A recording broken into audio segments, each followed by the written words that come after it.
Good morning, and a real joy to be with you this morning as we think about the Gospel reading for Len Valley Benefice and for the nation if you're following the lectionary readings. So I'm just going to start by reading exactly that, and it is taken from Matthew 14, verses 13 to 21, and actually this reading can be found in all four of the Gospels, and so it's obviously one that all the disciples felt they wanted to record when finally the stuff got written down. You'll recognise it. And when it was evening, his disciples came to him, saying, "This is a desert place, and the time is now late. Send the multitudes away, and they may go into the villages and buy themselves some food."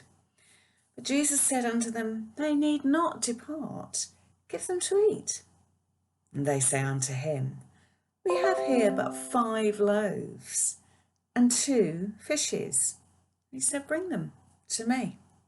And he commanded the multitude to sit down on the grass, and took the 5 loaves and the 2 fishes, and looking up at heaven, he blessed them, broke them, and gave them to the disciples, and the disciples then gave them to the multitudes. And they did all eat and were filled, and they took up the fragments that remained, and there was 12 baskets full. And they that had eaten were about 5,000 men, besides the women and children. Fabulous story, we know it well, and in my little basket here, I've borrowed these from the Living Well where I work. 5 little wooden loaves and 2 little wooden fish. Beautiful little wooden set. I can't really show you terribly well because if I tip them, you get that. And you might remember that there was a second story, and it comes up in 2 of the Gospels, a second story quite soon afterwards of the feeding of the 4,000. And very similarly, in that story there are 7 loaves of bread and a few fish, and there are 7 baskets left over after they've fed the 4,000. So 2 stories in 2 of the Gospels recorded exactly next to each other, really, or just a short time afterwards, but definitely in 2 different regions. So the story that we are looking at, the feeding of the 5,000, actually happened in the north of the Galilee region, at the north of Lake Galilee, in the area called Bethsaida. But the feeding of the 4,000 happened in a region called the Decapolis, which actually is at the south of the Lake of Galilee. So they're definitely different occasions, but seem to be not long after one another. And of course, we get lots of other similar themed readings in the Gospels. We get readings about the widow's mite. She put in that tiny little bit of money as she went into the temple, but Jesus considered it a huge amount, and because she gave all she had, just like the little boy with the 5 loaves and 2 fishes. And likewise, the story of the mustard seed, that you might only have faith the size of the mustard seed, and yet it can grow into this huge tree that the birds of the air can come and nest into. And that sense that with God, small things can become much more. I wanted to tell you a little story about this particular parable. Years ago, a church I was part of was reordering and having a roof job done, which had to be done, and the cost of the roof was humongous. It was about £250,000, and they needed to set to work on funding it. And English Heritage had been and seen the work and suggested that there might be about 100,000 from English Heritage that would go towards this. And so we filled out all the application forms, and they were long and arduous, and we prayed and we worked hard. And there was a team of us who were particularly praying for the project. It was a big project because we wanted to do not just the roof, but reorder the inside.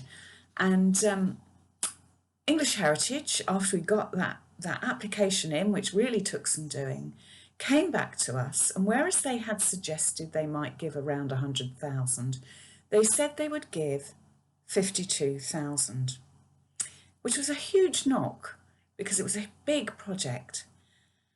And the prayer team got that news on the night that they were meeting to pray anyway.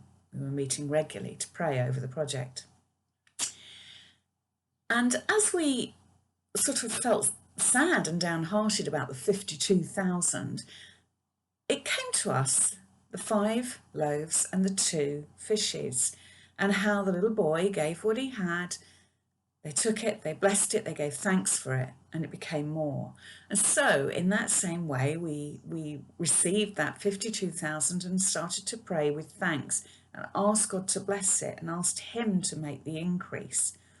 A second application was made, and some weeks later, some months later probably, we heard that they were awarding us another 47,000, which of course brought us up to more or less the 100,000. The other strange bit about it was that 47, the feeding of the 4,000 with 7 loaves and 7 baskets left over. So for me, I was just delighted that these numbers and how we prayed all seemed to speak of God. But that's in some ways an aside. What I wanted to find was a story that was relevant to today. Well, only earlier this week, I was talking with a lady whose son works in a London hospital, and he's a year off of becoming a consultant.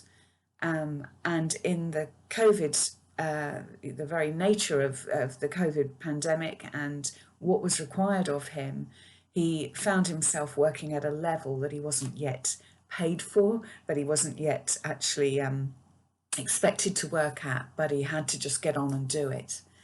And the work, of course, for all those who've been right in the front line has been extremely hard. And he became aware as the weeks went on that he was having to deal with speaking with relatives and to bring them some kind of hope when actually his own hope was waning. And I found myself thinking, so when his hope was waning, when his hope was low, he had to somehow bring hope to others. So the little that he had to become more. It had to become more. And God, I'm sure, used his goodness and his kindness to those relatives and brought the more. And it's the same story. This is all I've got. I'll bring it to you, Lord. Please make the more. In the story, there is one particular thing that it seems is important.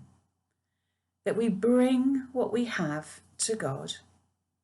And for some, that might be lots, might be plenty to bring. And on some occasions, it might be plenty to bring. Sometimes we feel overflowing. We have that cheerful giving.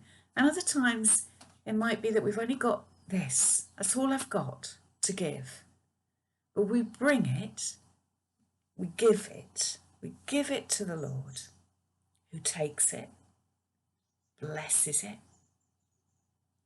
breaks it. So that he broke the bread and the fish, tore the fish.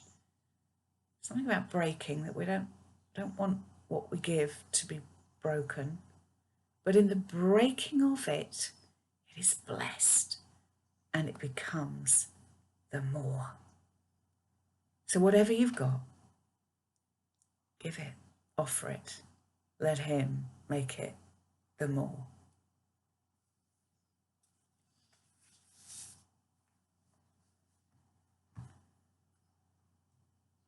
Shall we just pray together? And I'm going to pray using a creed. It's a sort of an alternative creed. So the words are not what you might be familiar with, but there's something about this creed, and it's probably in the last few lines, that I particularly like. I believe in God, 3 in 1, Father, Son, Spirit. Paradox, mystery, elemental. I believe in a God of justice, compassion, mercy, hope, and first a God of love. Love personified, incarnated. I believe in God, the mother of creation, God, the father of humanity, God, the lover of us all. I believe we are called to activity out of passivity and apathy by the Son of God through his actions, calling down through history, born on the wings of the Spirit. I believe we are called to community with each other through Christ, the thread weaving us all together. I believe that God plays no favourites, pulls no punches, leaves no stone unturned.